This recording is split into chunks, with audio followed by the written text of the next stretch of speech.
अस्सलाम वालेकुम प्यारे बच्चों।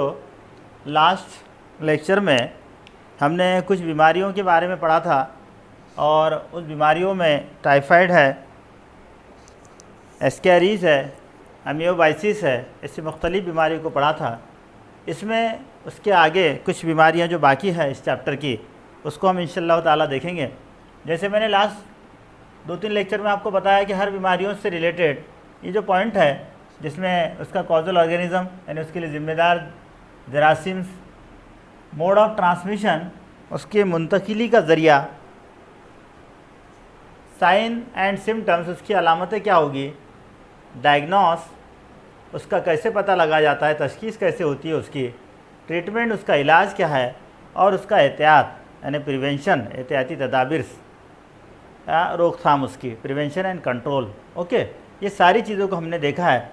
वैसा ही एक आज जो हम पढ़ने वाले हैं जो डिसीज़ जिसको रिंग वर्म कहा जाता है, इस रिंग वर्म से रिलेटेड सबसे पहले आप इस डिसीज़ के बारे में कुछ बातें समझ लीजिए, फिर वन बाय वन इस पॉइंट्स को हम समझेंगे। बहुत बार आप लोगों ने देखा है कि एक डिसीज़, एक बीमारी इस तरह की कि जिसकी वजह से हमारे बॉडी के मुख्तलिफ़ हिस्सों में, हमारे जिस्म के मुख्तलिफ़ हिस्सों में कुछ ऐसे पैचेस आ जाते हैं, रेडिश सुर्ख रंग के पैचेस, और जिसमें बहुत बड़े पैमाने पर इचिंग या खुजली जिसे हम कहते हैं वो होती है। और वो पैचेस ख़ास तौर से गर्दन के हिस्से में, बगल वाले हिस्से में, इस तरह से ऐसी कई जगह आपको ये दिखाई देते हैं।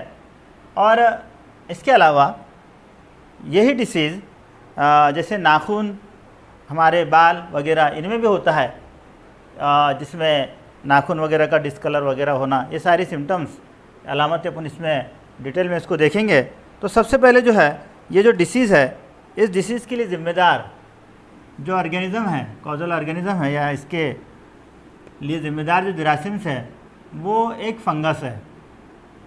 यानी ये जो बीमारी है ये फफूंद से होने वाली बीमारी है, इस बात को आपको याद रखना है। पहली बात, ये जो फंगस है जिसके ज़रिए ये बीमारी हो रही है, इसको ट्राइकोफाइटॉन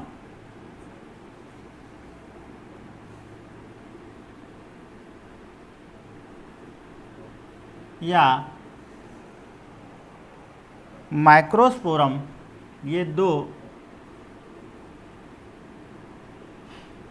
फफूंद है जिसके ज़रिए ये बीमारी इंसानों में होती है। फंगल डिसीज़ है, ट्राइकोफाइटॉन या माइक्रोस्पोरम, इस दो फंगस या खुरदबीनी जानदारों के ज़रिए होने वाली ये बीमारी है। ये जो बीमारी है इसमें ये फंगस जो है ये नाखून,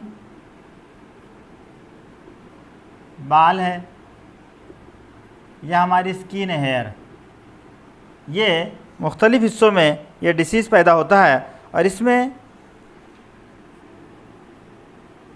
केराटिन इसके ऊपर, यानी इसे ये फंगस फीड करता है, जिसकी वजह से नेल है, हेयर है, स्किन है, इसका डिस्कलर हो जाना, या स्किन के हिस्से में, जिल्द के हिस्से में जो है तो मुख्तलिफ़ रेडिश कलर के, सुर्ख रंग के जो है पैचेस आ जाना, और जिसकी वजह से उसमें खुजली वगैरह पाई जाना, ये सारी चीज़ें इसकी वजह से होती है। तो सबसे पहले आपको ये याद रखना है कि इस डिसीज़ का जो कॉजल ऑर्गेनिज़म है ये एक फंगस, एक फफूंद है जिसका नाम है ट्राइकोफाइटॉन या माइक्रोस्पोरम। ये दो अलग अलग नाम, कहाँ होती है मैंने आपको बता दिया हूँ।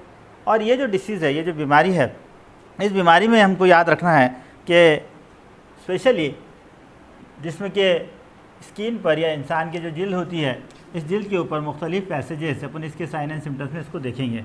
ठीक है, तो चलिए ये आपको इसका कॉजल ऑर्गेनिज़म याद रखना है। उसके बाद नेक्स्ट, मोड ऑफ ट्रांसमिशन, ये कैसे मुंतकिल होता है।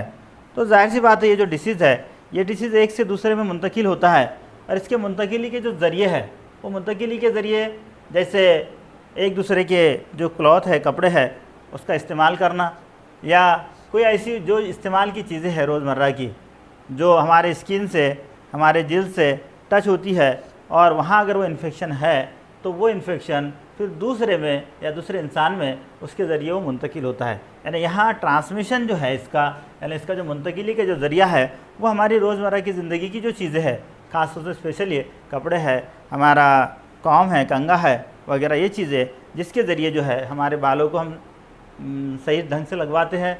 दूसरी बात, हम कपड़े पहनते हैं, अगर स्किन पर अगर है वो कपड़े पहनते हैं, और वही कपड़े अगर दूसरा कोई बंदा अपने घर का कोई फ़र्द पहनता है तो यकीनन वो डिसीज़, ये फंगस जो है उस कपड़ों के ज़रिए, उस कॉम के ज़रिए जो है तो वो क्या होगा, एक इंसान से दूसरे इंसान में क्या होगा, मुंतकिल होगा। और फिर नेक्स्ट हमने ये मोड ऑफ ट्रांसमिशन को देखे, उसके बाद देखते हैं इसका साइन एंड सिम्टम्स।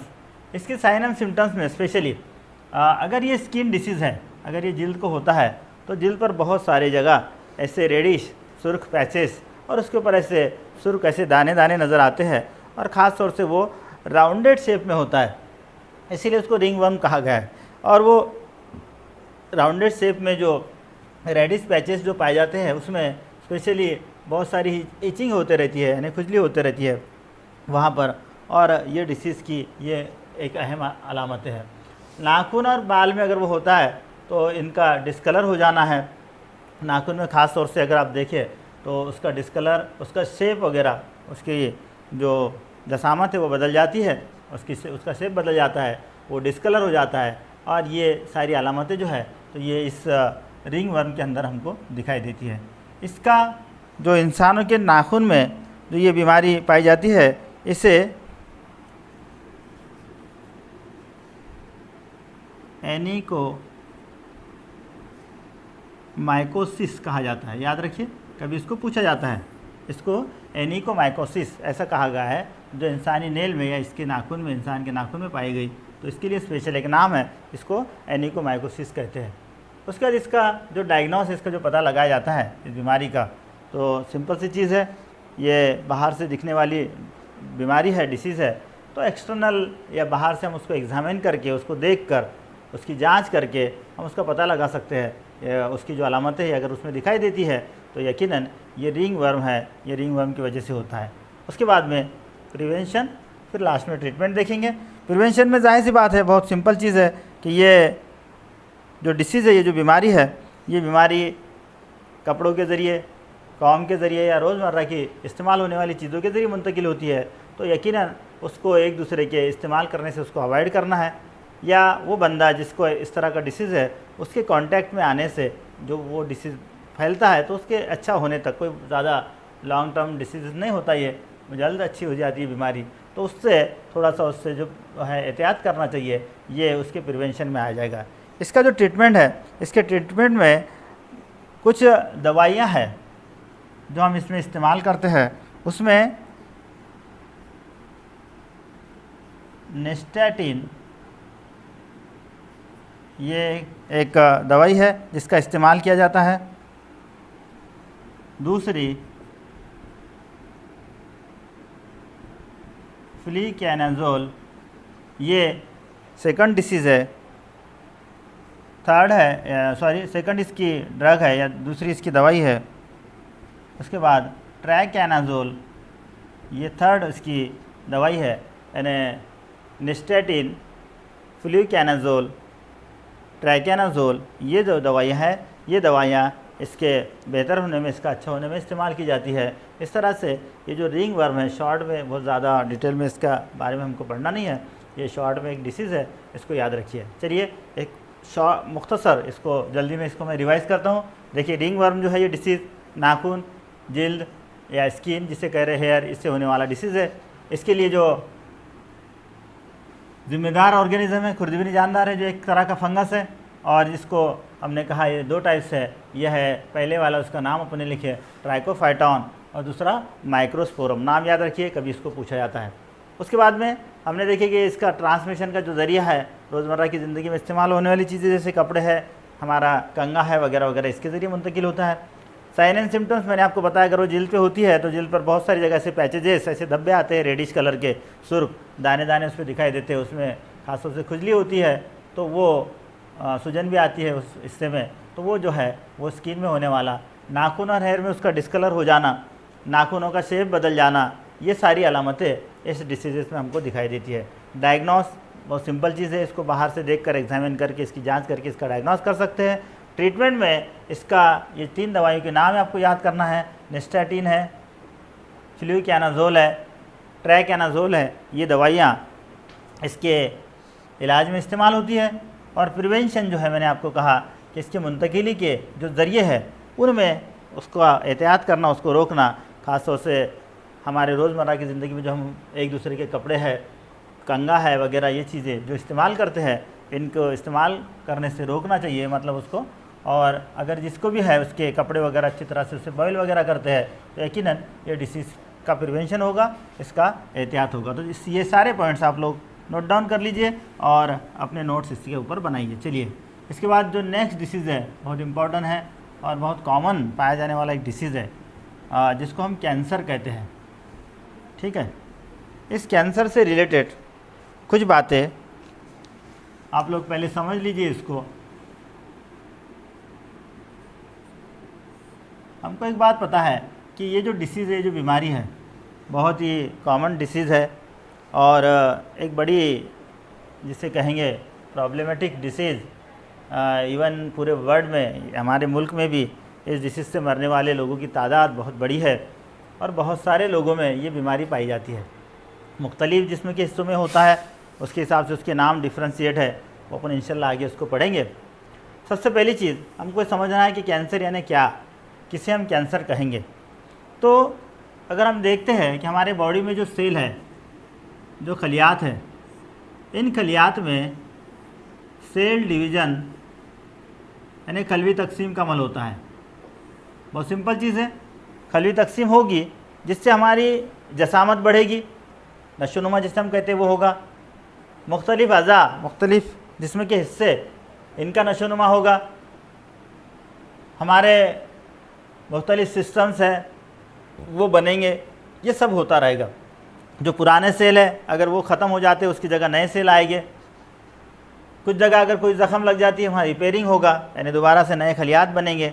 ये सब के लिए सेल डिवीज़न का होना ज़रूरी है, खलवी तकसीम का होना ज़रूरी है। लेकिन ये जो अमल होता है हमारे बॉडी में, ये अमल होता कैसे है? एक पर्टिकुलर, जैसे हम अगर देखते हैं किसी भी, हम नबातात में देखिए, हैवानात में देखिए, हमारे अंदर इंसानों में देखिए, तो जो नशोनुमा होता है उसका, वो नशोनुमा उसके एज के एतबार से, उसकी ज़रूरत के मुताबिक, उसके जिस्म के हर अज़ा, उसके हर पार्ट में, उसके हर निज़ाम में जो नशोनुमा होता है वो एक तवाज़ुन में होता है, एक रेशो में होता है, पर्टिकुलर एज के एतबार से पर्टिकुलर रेशो में होता है। ऐसा नहीं होता कि किसी भी पार्ट्स में, किसी भी अज़ा में कुछ नशोनुमा बहुत ज़्यादा हो रहा है, कुछ में कम हो रहा है, इस तरह से नहीं होता है।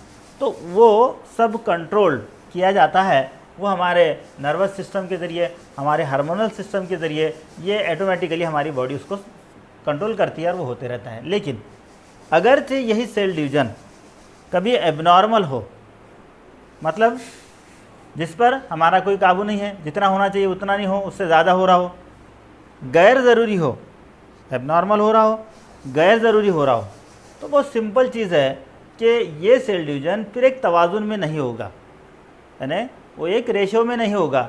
और फिर जिस जगह, जिस मकाम पर ये होगा सेल डिवीज़न, उस जगह एक कोई पार्ट, एक हिस्सा, एक बॉडी का कोई ऐसा उभार जिसे हम गांठ कह सकते हैं, वो गांठ, ट्यूमर जिसे कहा जाता है इंग्लिश में, वो फॉर्म होगी। और वो ट्यूमर मतलब कैंसरियस ट्यूमर। इनडायरेक्टली डायरेक्टली हम कैंसर उससे कहेंगे कि खलियात की जो तकसीम है सेल डिवीज़न है, वो सेल डिवीज़न कैसा हो? वो सेल डिवीज़न एबनॉर्मल हो, अनलिमिटेड हो और गैर ज़रूरी हो। अगर ऐसा होता हो तो उसके ज़रिए होने वाला ट्यूमर, उससे हम कैंसर कहते हैं, या उसे कैंसर कहा जाता है। तो चलिए, कैंसर किसे कहते हैं हमारे समझ में आ गया। तो चलिए, उससे पहले हम देखते हैं कि जो कैंसर है, ये कैंसर की जो गांठ है वो, और आम तौर पर बहुत सारी जगह हमारी बॉडी में कुछ किसी वजह से कुछ गांठें आती है, या कोई मार वगैरह लगने से सूजन आती है, स्वेलिंग आती है, वो गांठें होती है। तो ये दोनों जो गांठें हैं उसको हम ट्यूमर कहेंगे। लेकिन ये जो ट्यूमर है, ये ट्यूमर दो तरह के हो गए, यानी आम तौर पर किसी वजह से, यानी मार वगैरह लगने से अगर कोई ट्यूमर आता है उसे बेनिंग ट्यूमर कहा जाता है, और अगर कैंसर की अगर गांठ हो तो उसे मैलिग्नेंट। ठीक है, ये दोनों में क्या फ़र्क है? ये जो बेनिंग ट्यूमर है, ये बेनिंग ट्यूमर उतना ज़्यादा मुज़िर नहीं होगा जितना कैंसरियस ट्यूमर या मैलिग्नेंट ट्यूमर होगा, पहली बात।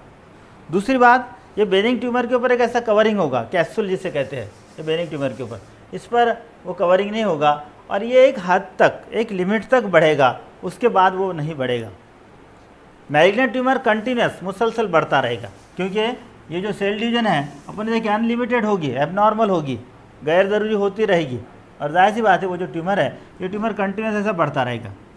उसके बाद अगर ये बहुत ज़्यादा बढ़ता है तो ये जो इसके ऊपर कवरिंग, मतलब ये जो कैप्सूल नहीं होने से, इसके ऊपर कैप्सूल नहीं, इस लिमिट के बाद नहीं बढ़ेगा, तो ये इससे ये टूट जाएगा, फट जाएगा, और ये जो खलियात है ये खलियात बाहर निकल जाएगी।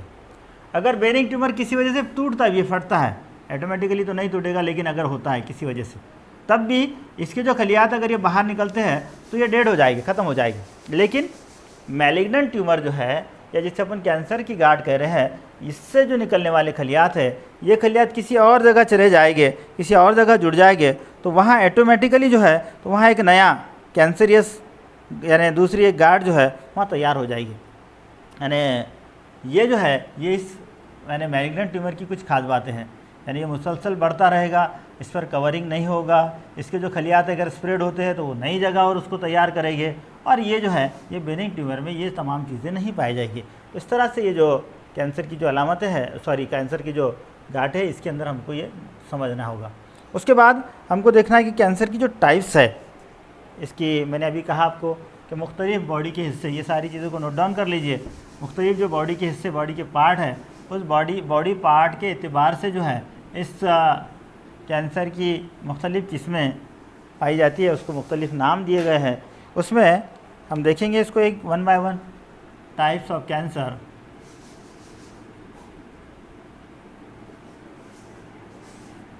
इसमें जो पहली टाइप है, ये पहली टाइप को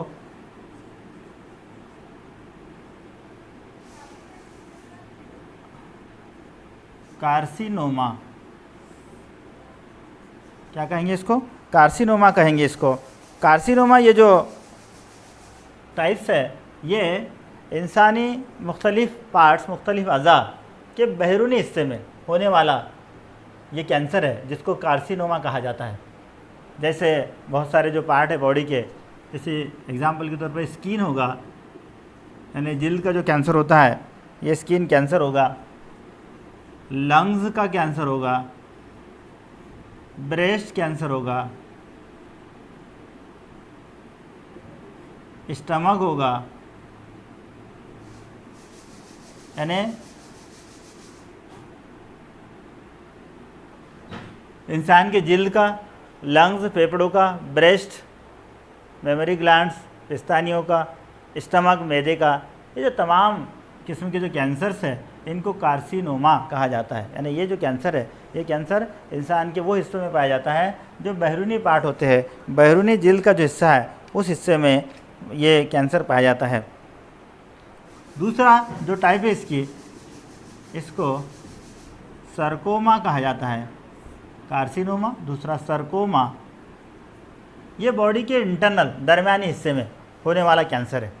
स्पेशली एग्जांपल के तौर पर जैसे हमको बताऊंगा कि बोन कैंसर, ये इसकी टाइप है।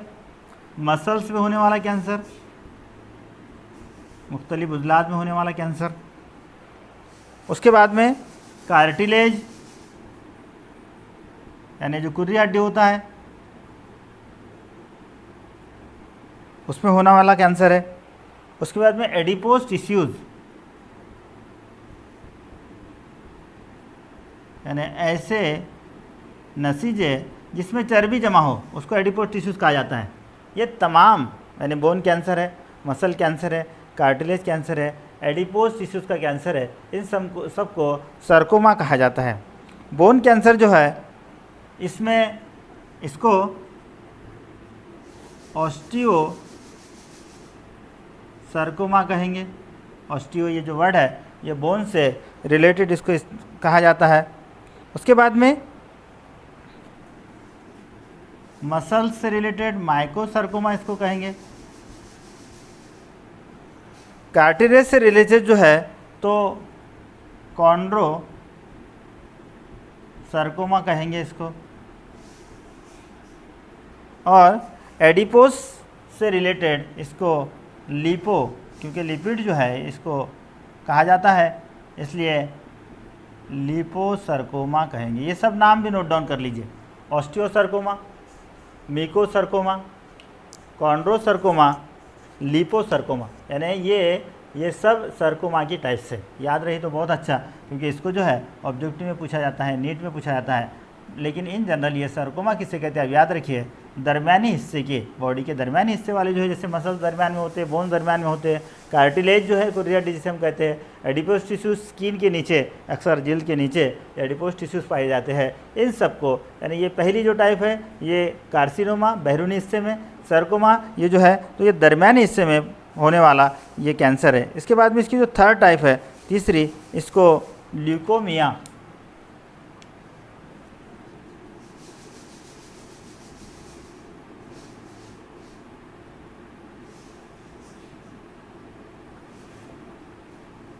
आपको पता है ल्यूकोसाइट्स जो है तो ये WBC इसको कहा जाता है। इसीलिए ये जो कैंसर है इसको हम ब्लड कैंसर कहेंगे। ब्लड कैंसर में होता क्या है, ब्लड कैंसर में ये होता है कि जो WBCs है, ये WBCs की रैपिड, जैसे अभी कहा था मैंने कैंसर के अंदर कि कलवी तकसीम बहुत ज़्यादा होगी, अनलिमिटेड होगी, गैर ज़रूरी होगी, तो यहाँ पर जो WBCs है, खून की जो सुर्ख ज़र्रात है, खासतौर से लिम्फोसाइट्स, मोनोसाइट्स, ये जो है ये उसकी टाइप से अपने पढ़े ब्लड सर्कुलेशन में, तो इनकी तादाद बहुत ज़्यादा बढ़ेगी बनिस्बत RBCs के, उनकी तादाद ज़्यादा होगी। वहाँ पर हमने देखे हैं कि RBCs की तादाद बहुत ज़्यादा है, मिलियंस में है, और ये हज़ारों में है WBCs की तादाद, तो इसकी तादाद बहुत ज़्यादा बढ़ेगी। और ये बहुत ज़्यादा बढ़ने से जो है तो जाहिर सी बात है जो तवाज़ुन है खून के अंदर WBCs RBCs का, और WBCs की तादाद बढ़ गई और RBCs की तादाद अगर कम होती है तो वहाँ पर बहुत सिंपल चीज़ है, ऑक्सीजन जो है जो RBCs के ज़रिए सप्लाई किया जाता है उसकी कमी आ जाएगी, एनीमिया हो जाएगा, और बहुत सारी दिगर अलामतें हमको उसके अंदर दिखाई देगी। तो इससे इनडायरेक्टली डायरेक्टली ल्यूकोमिया को हम ब्लड कैंसर्स कहते हैं। ये जो ब्लड कैंसर है इसमें जैसे अगर मैंने अभी कहा आपको, ये अगर मोनोसाइट्स को होता है, मोनोसाइट्स ये WBC से किस्म है, तो मोनोसाइटिक ल्यूकोमिया ऐसा इसे कहेंगे। अगर ये मोनोसाइट को होता है तो याद रखिए इसको, यानी ये जो खलियात है WBC इसके मोनोसाइट अगर इससे होता है इसको मोनोसाइटिक ल्यूकोमिया ऐसा कहा जाएगा। और अगर वो लिम्फोसाइट्स को होते हैं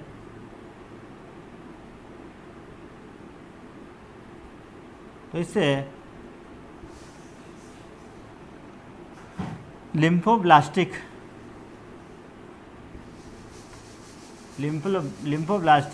ल्यूकोमिया ऐसा कहा जाता है। तो याद रखिए ये मोनोसाइटिक और लिम्फोब्लास्टिक ल्यूकोमिया, मोनोसाइट को होने वाला मोनोसाइटिक और लिम्फोसाइट को होने वाला लिम्फोसाइटिक, यानी ब्लड कैंसर जो है उसको अपन ल्यूकोमिया कह रहे हैं। ये इसकी 3 टाइप्स। उसके बाद में इसकी जो 4 टाइप्स है इसको आप लोग नोट डाउन कर लीजिए। यहाँ पर मैं 4 टाइप्स इसकी लिख रहा हूँ।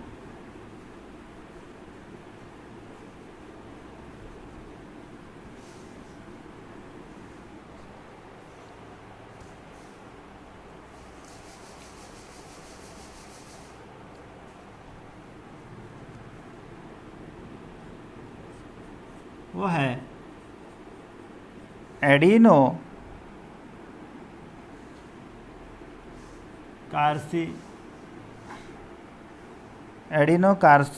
कार्सिनोमा।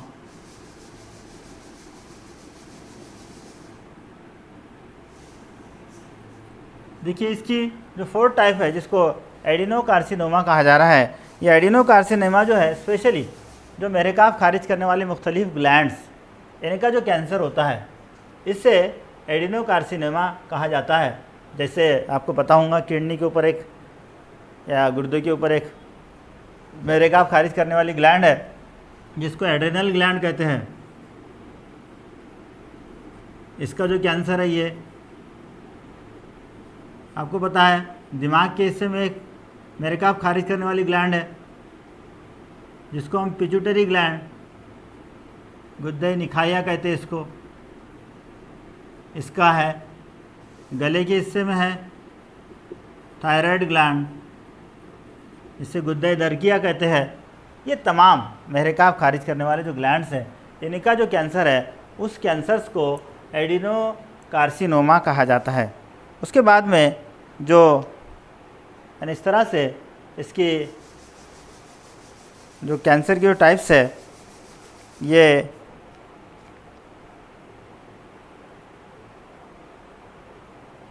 एक और इसकी 5वीं टाइप है जिसको लिम्फोमा कहा जाता है।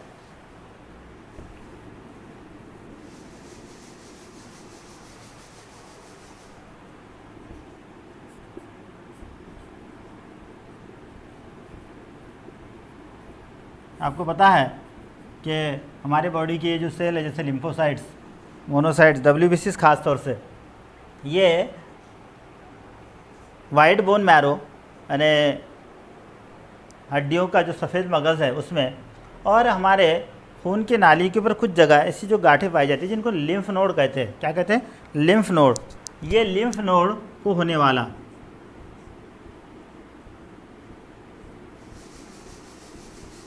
कैंसर, इसी को लिम्फोमा कहा गया है। यानी ये लिम्फ नोड में होता है, जहाँ पर मैंने अभी कहा आपको कि WBCs की जो जैसे खासतौर से लिम्फोसाइट्स वगैरह फॉर्म होते हैं, तो ये लिम्फ नोड पे होने वाला जो कैंसर है इसको लिम्फोमा कहा जाता है। तो इस तरह से ये कैंसर की 5 टाइप्स, याद रखिए इसके नाम, आपको याद रखना है 5 नाम। उसमें पहला नाम है कार्सिनोमा, फिर सर्कोमा, लिम्फोमा, ल्यूकोमिया और एडिनोकार्सिनोमा।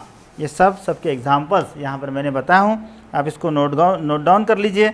इसके बाद जो है ये जो कैंसर, ये बीमारी है, इसके क्या कॉजेस है, ये सब लोग आप नोट डाउन कर लीजिए, इसके नोट्स बना लीजिए। इसकी कॉजेस, क्या वजूहात है इसकी कि जिसकी वजह से ये बीमारी होती है, ये बीमारी लाहक होती है, क्या वजह है इसकी? बहुत सारी डिफरेंस इसकी वजूहात है जो इन जनरल हमको पता है। तो कुछ इम्पोर्टेंट जिसकी रीज़न्स है, वजूहात है, कॉजेस जिसे कहते हैं, ये कॉजेस याद रखिए। सबसे पहली चीज़, डिफरेंट टाइप्स के केमिकल्स,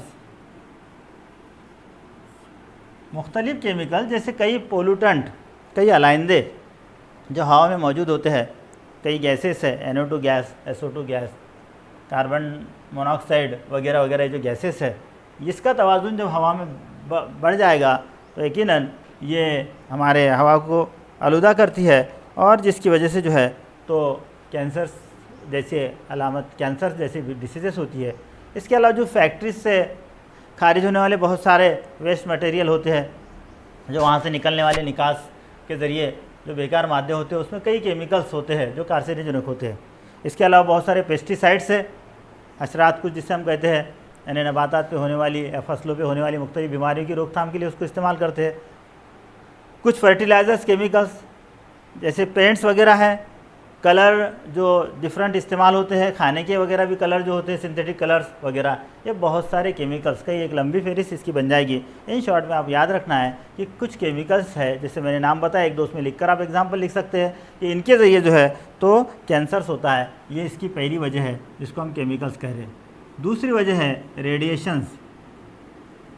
रेडिएशन में डिफरेंट टाइप्स की जो शुआएँ हैं, ख़ास तौर से वो शुआएँ जिनका वेवलेंथ, जिनकी तुलेमौज बहुत कम होती है, क्योंकि हमने एक जगह पढ़ा था फोटोसिंथेसिस में 11th क्लास में, आपको पता होगा कि जितनी तुलेमौज शुआओं की कम होगी उतनी ज़्यादा उनमें शिद्दत होगी, उतनी ज़्यादा उसमें इंटेंसिटी होगी। जैसे आपने देखेंगे एक्सरे को, एक्सरे हमारे बॉडी से पार हो जाता है, ये रेज़ यानी इसमें इतनी शिद्दत है कि हमारे बॉडी के जो सेल है, टिश्यूज़ है, उसमें से बाफ्स में से सिर्फ हड्डियों को वो पार नहीं करता, इसलिए हड्डियों की वहाँ पर शक्ल बन जाती है, डायग्राम बन जाती है। तो इस तरह से एक्सरे है, अल्फ़ा बीटा गामा रेज़ है, अल्ट्रा वायलेट रेज़ है, बालाबनफशी शुआएँ, ये सब के सब ये कैंसर के लिए ज़िम्मेदार होते हैं। यानी ये मुख्तलिफ रेडिएशंस, ख़ास तौर से x ray, alpha rays, beta rays, gamma rays, इसके अलावा जो ये है अल्ट्रा वायलेट रेज़, ये इसके लिए ज़िम्मेदार है।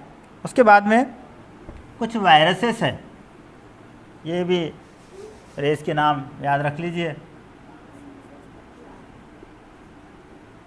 ये कुछ वायरसेस हमारे बॉडी की खलियात को अनकंट्रोल्ड खली तकसीम के लिए उकसाते हैं और जो कैंसर के लिए ज़िम्मेदार होते हैं। इसमें ABV, HPV, ये 2 वायरस का स्पेशली नाम आपको याद रखना है।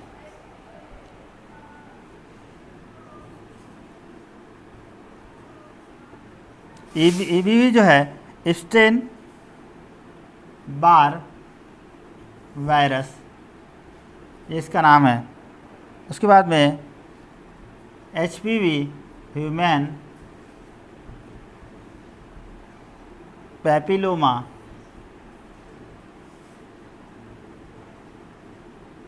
वायरस। देखिए 2 वायरस के नाम लिखिए, ABV Epstein Barr virus, HPV human papilloma virus. ये वायरस जो है ये उसके लिए जिम्मेदार होते हैं। इसके बाद में 4th है एडिक्शन। एडिक्शन कहा जाता है मुख्तलिफ जो नशे की चीज़ें हैं या कुछ तंबाकू से बनी चीज़ें हैं उनकी लत लग जाना। एडिक्शन के माने उसका लत लग जाना। जैसे हमको पता है गुटखा है, तंबाकू है, सिगारेट स्मोकिंग है, दिगर इसमें कुछ बहुत सारी ड्रग्स है, अल्कोहलिज़म है। ये तमाम चीज़ें जो है ये लत लगने वाली चीज़ें होती है और इनके ज़रिए जो है तो कैंसर होता है। स्पेशली आप अगर ये तंबाकू से बने वाली चीज़ें, उसमें निकोटीन होता है, वो कैंसरियस है। उसमें स्पेशली लंग्स का कैंसर है, थ्रोट कैंसर है, मुंह का कैंसर है। ये तमाम किस्म की कैंसर जो है तो ये इस एडिक्शंस की वजह से होते हैं। इसके अलावा कुछ जीन जो होते हैं, स्पेशली इस कैंसर के लिए ज़िम्मेदार जो जीन है उनको ऑन्कोजीन, और कैंसर की स्टडी करने वाला जो साइंस की या मेडिकल ब्रांच है उसको ऑन्कोलॉजी कहा जाता है। याद रखिए, पूछा जाता है कभी कभी इसको। तो उस जीन को ऑन्कोजीन कहते हैं। तो बहुत बार ऐसा होता है किसी वजह से, बहुत सारी ये अपने ऊपर वजूहत देखिए, इसके अलावा भी और कई वजूहत है। तो उस वजह से ये जो जीन है यानी जो इस तरह की खलवी तकसीम के लिए खलियात को उकसाता है और अनलिमिटेड और मुसलसल कंटिन्यूस वो खलवी तकसीम होते रहती है, उसके लिए ज़िम्मेदार ये जो जीन है जिसको हम ऑन्कोजीन कहते हैं। तो ये जीन भी जो है तो इस कैंसर के लिए ज़िम्मेदार होता है। और कई अलामत, कई मतलब जिसे कहेंगे इसकी वजूहत है, ये इतने भी रहे तो काफ़ी है। जिसमें हमने मुख्तलिफ़ केमिकल्स को देखा है, मुख्तलिफ़ कीमिया मादों को देखा है, रेडिएशन से यानी मुख्तलिफ़ शुआएँ हैं जो ख़ास तौर से बाला बनफशी शुआ है, एक्सरे, अल्ट्रा वायलेट रेज़। उसके अलावा वायरसेस है, इसमें 2 नाम आपको याद रखना है। उसके बाद जो है स्पेशली EBV और HPV एडिक्शंस, मुख्तलिफ़ किस्म की जो लत है, और एक जीन जिसे अपने कहे ऑन्कोजीन्स। उसके बाद इसका जो ट्रीटमेंट है, याद रखिए इसका जो ट्रीटमेंट है वो स्पेशली पूछा जाता है, उसकी टाइप्स पूछी जाती है, इसके ये कॉजेज़ पूछे जाते हैं और इसको हम डिटेल में पढ़ रहे हैं कैंसर को, याद रखिए। तो ये जो इसकी जो ट्रीटमेंट है, पहले इसको थोड़ा सा समझ लीजिए आप। पहले इसको थोड़ा सा चेंज था, अभी नए इसमें उसको थोड़ा सा चेंज है, उस एतबार से मैं समझा दूंगा आपको। पहले जो ट्रीटमेंट होती है, इसकी ट्रीटमेंट ख़ास तौर से एक ट्रीटमेंट है जिसको कीमोथेरापी ये कहा जाता है। दूसरी इसकी ट्रीटमेंट है उसको रेडियोथेरापी ये कहते हैं। तीसरा इसका तरीका है वो है सर्जरी। ठीक है, ये 3 के अलावा एक 4th टाइप से इसकी वो है इम्यूनोथेरापी, और 5th ये है इसकी सपोर्टिव या सपोर्टिंग थेरापी जिसे कहा जाता है। तो ये जो मुख्तलिफ़ थेरापीज़ है, इस मुख्तलिफ़ थेरापीज़ में पहली वाली जो कीमोथेरापी है, कीमोथेरापी मतलब मुख्तलिफ़ दवाइयाँ, ख़ास तौर से इसमें पर्टिकुलर दवाइयों का इस्तेमाल होता है।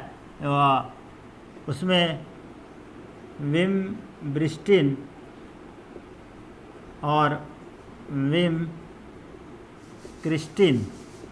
ये 2 दवाइयाँ, कैथेरेंथस सदाबहार जो एक पौधे का नाम है, कैथेरेंथस, उससे तैयार की जाने वाली एक दवाइयाँ हैं ये, और इसका इस्तेमाल जो है ये कैंसर की रोकथाम में किया जाता है। खासतौर से जो इंजेक्शंस जो लगाते हैं यानी सलाइन के ज़रिए, आईवी के ज़रिए जो बॉडी में जो दवाइयाँ डाली जाती है उससे कीमोथेरापी कहते हैं।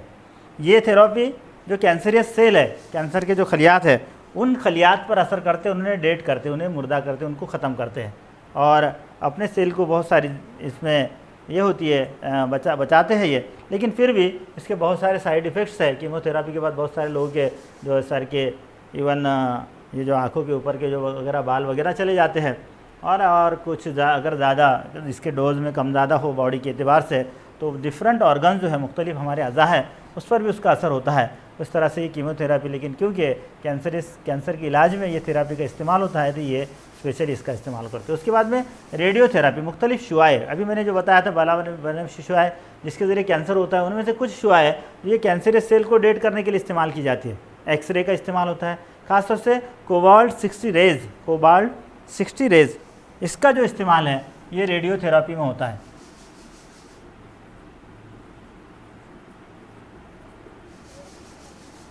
और इस रेस के ज़रिए, शुआओं के ज़रिए जहाँ कैंसर है उस कैंसर के खलियात पर ये शुआओं को डाला जाता है, वो शुआ उससे गुजारी जाती है, जिससे जो है वो जो सेल है वो सेल क्या होते हैं, ख़त्म हो जाते हैं।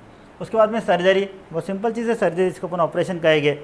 बॉडी का वो पार्ट जो अगर आसानी से हम उसको निकाल सकते हो, या वो अज़ा का कुछ हिस्सा जिसको अपन आसानी से निकाल सकते हो जो जिसमें कैंसर है, तो वो जैसे एग्जांपल के तौर पर ब्रेस्ट कैंसर में ये इसका इस्तेमाल होता है, स्टमक में है, इंटेस्टाइन में है, जहाँ भी हो, जहाँ पॉसिबल हो वहाँ सर्जरी करके उस हिस्से को निकालने की कोशिश की जाती है। रेक्टम वाला जो होता है वो, ये तमाम चीज़ें जो है यहाँ पर इसको निकाला जाता है और इस निकाल कर इसे जो है तो वहाँ से निकालने से फिर वो कैंसर के पूरा जो सेल है वो ख़त्म हो जाते हैं, निकल जाते हैं। इसके अलावा अभी है नहीं है, पहले पुराने इसमें ये तीनों मिलाकर अगर एक साथ करते हैं ये तीनों, जैसे कीमोथेरापी भी दिया जाता, रेडियोथेरापी भी दिया जाता और सर्जरी भी किया जाता, तो तीनों मिलाकर यानी इस तरह की जो हम थेरापी कर रहे हैं उसको कंबाइन थेरापी कहा जाता था। कंबाइन यानी एक साथ मिलकर, अभी वो है नहीं, मतलब ये होता है तीनों भी, लेकिन जैसा हमारे सिलेबस में उसका नाम नहीं दिया, लेकिन कभी हो सकता पूछा जाए, तो आप याद रखिए अगर ये तीनों का इस्तेमाल हो रहा है तो उसको अपन कंबाइन थेरापी कहते हैं। इसके बाद इम्यूनोथेरापी, जाहिर सी बात है कैंसर वाले इंसान का जो क़ुव्वत मदाफ़ियत है वो ख़त्म हो जाती, कम हो जाती है, और उसे बढ़ाने के लिए ख़ास तौर से अल्फ़ा इंटरफेरॉन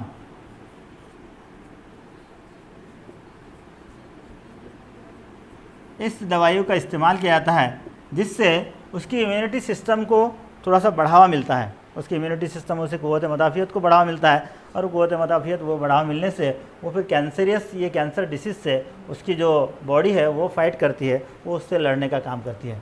उसके बाद एक और जो थेरापी है जिसको सपोर्टिव थेरापी या सपोर्टिंग थेरापी कहा जाता है। हमने अभी देखा कि जैसे अगर हम कैंसर की ये ऊपर वाली जो तीनों ये थेरापीज़ का इस्तेमाल करेंगे, खासतौर से कीमोथेरापी, रेडियोथेरापी, उसमें कीमोथेरापी स्पेशली, रेडियोथेरापी उस पर सेकंड पे आएगी, सर्जरी से उतना ज़्यादा इफेक्ट नहीं होगा, लेकिन ये दोनों पहली वाली इससे हमारी बॉडी पर बहुत ज़्यादा इफेक्ट होगा, और ये इफ़ेक्ट होगा उसके जो साइड इफ़ेक्ट्स होंगे, वो साइड इफ़ेक्ट्स उससे हमारे बॉडी के दूसरे अज़ा, दूसरे जो पार्ट्स है जैसे लीवर है, किडनी है, इन पर जैसे कीमोथेरापी में अगर ये जो कीमियाई मादे अगर बॉडी में ज़्यादा होते हैं तो इसको फ़िल्टर करना किडनी को है, इसको प्यूरीफाई करना जो है तो लीवर को है, तो ये तमाम को मतलब जिसे कहेंगे हम अपने बॉडी से निकालने का काम, तो इन अज़ाओं पर भी उसका असर होता है, तो इन अज़ाओं पर उसका असर होता है, तो इसलिए ये बाकी के बॉडी के पार्ट इसे महफूज रखने के लिए फिर कुछ ड्रग्स,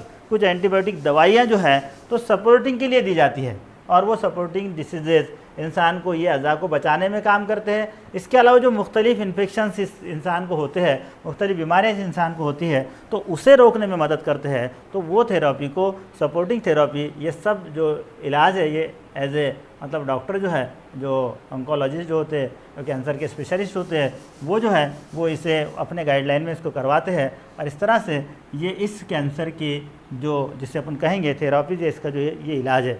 आखिर में इसका जो प्रिवेंशन है, एहतियात, हमने देखे हैं कि कैंसर्स की होने की जो अलामतें हैं उसमें मैक्सिमम जो कैंसर होते हैं उसमें स्पेशली एडिक्शन से यानी तंबाकू है, सिगारेट नोशी है, इससे होता है।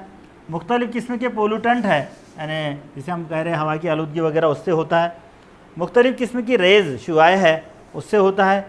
ये सारी चीज़ें या कुछ कीमियाई मादे जैसे मैंने अभी कहा, जैसे पेंट है, कुछ कलर है जो कार्सिनोजेनिक होते हैं, ये तमाम चीज़ें जो कैंसर के होने के लिए ज़िम्मेदार है, उनसे हमारे बॉडी को बचाना चाहिए। जैसे एक्सरेज वगैरह आप अगर देखे होंगे, कभी हॉस्पिटल आप जाते हो तो एक्सरे जो निकालने वाला एक्सरे टेक्नीशियन है वो अपने बॉडी को स्किन वगैरह का जो वो होता है, मास्क होता है, पूरा बॉडी कवरिंग होता है, वो उसको अपने ऊपर से ले लेता है और फिर बाद में, क्योंकि अगर वो एक्सरेज अपने बॉडी में अगर जाते हैं तो जाहिर सी बात है वो इलाज के लिए उसका एक्सरे निकालना ज़रूरी होता है। लेकिन अगर वो दूसरे खलियात को अगर कहीं किसी जगह अगर वो उकसाते बार बार एक्सरे निकालने से, तो बहुत बार वो जो है तो वो कैंसर का सबब बन जाते हैं। तो वैसे है।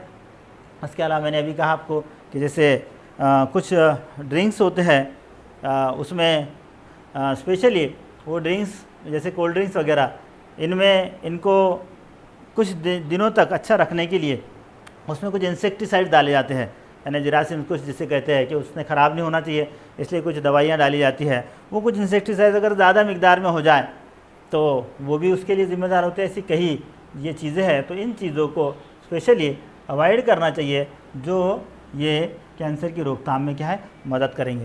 तो इस तरह से आज हमने ये 2 डिसीज़ को देखा है। इंशाअल्लाह ताला नेक्स्ट लेक्चर में एक और डिसीज़ इसमें का बहुत काफ़ी बड़ा है जिसको एड्स कहा जाता है, और उसके बाद इसमें कुछ और चीज़ें हैं जैसे एडोलेसेंस है, सने बलूग जिसे हम कहते हैं, उसके बाद में उसमें जो कुछ मुख्तलिफ लत लगती है, एडिक्शन जिसे कहते हैं, जैसे ड्रग्स वगैरह वगैरह, उसकी टाइप्स, ये इस चैप्टर का एक आखिरी पार्ट बचा है। तो इंशाल्लाह नेक्स्ट लेक्चर में इसको हम कंप्लीट करेंगे। चलिए मिलते हैं नेक्स्ट लेक्चर में। अल्लाह हाफ़िज़।